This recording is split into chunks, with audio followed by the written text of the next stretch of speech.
अस्सलामुअलैकुम। आप देख रहे हैं समीरा एंटरटेनमेंट टीवी। उम्मीद है आप सब खैरियत से होंगे। आज की कहानी एक ऐसे घर की है जहाँ रिश्ते तो मौजूद हैं, लेकिन दिलों में फासले बढ़ते जा रहे हैं। कहते हैं ना, दिल में आने के लिए कोई खास वजह नहीं चाहिए होती, लेकिन दिल से निकलने के लिए बहुत सी वजूहात काफी होती। आयरा इस वक्त शदीद जहनी दबाव में होती है। वो खुद को बहुत बेचैन महसूस कर रही होती है, और इस बेचैनी की वजह सिर्फ उसके फैसले नहीं, बल्कि वो माहौल भी होता है जिसमें वो रह रही होती है।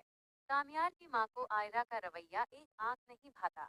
इसे लगता है कि आयरा जानबूझकर कामयार के साथ सख्ती कर रही है। कभी वो कामयार को कमरे से बाहर निकाल देती है, और कभी कामयार गुस्से में आकर आयरा को कमरे से निकल जाने को कह देता है। इन दोनों के झगड़ों की वजह से पूरे घर का सुकून बर्बाद होने लगता है।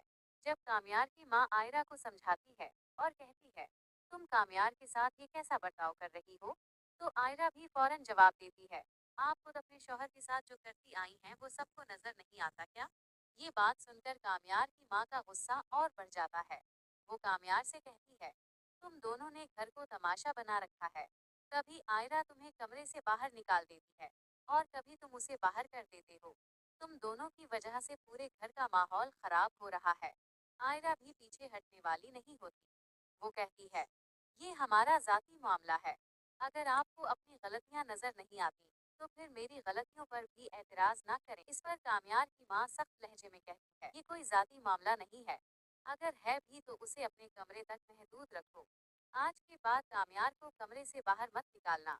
आयरा गुस्से में जवाब देती है, अगर कामयार 11 बजे के बाद वापस आया, तो मैं इसे कमरे में दाखिल नहीं होने दूंगी। बात इतनी बढ़ जाती है कि आवाजें बुलंद होने लगती हैं। इसी दौरान कामयार वहां आ पहुंचता है।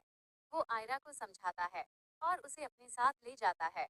जब ये सारी बात कामयार की दादी को मालूम होती है कि माँ और बहू के दरमियान सख्त तकरार हो चुकी है, तो आयरा दादी से कहती है, कामयार की माँ को मेरी हर कमी नजर आती है, लेकिन जो रवैया वो खुद अपने शौहर के साथ रखती हैं, वो उन्हें कभी दिखाई नहीं देता। दादी गहरी सांस लेकर कहती हैं, बेटी, जब किसी के दिल से कोई उतर जाए ना, तो उसे दोबारा जगह देना बहुत मुश्किल हो जाता है।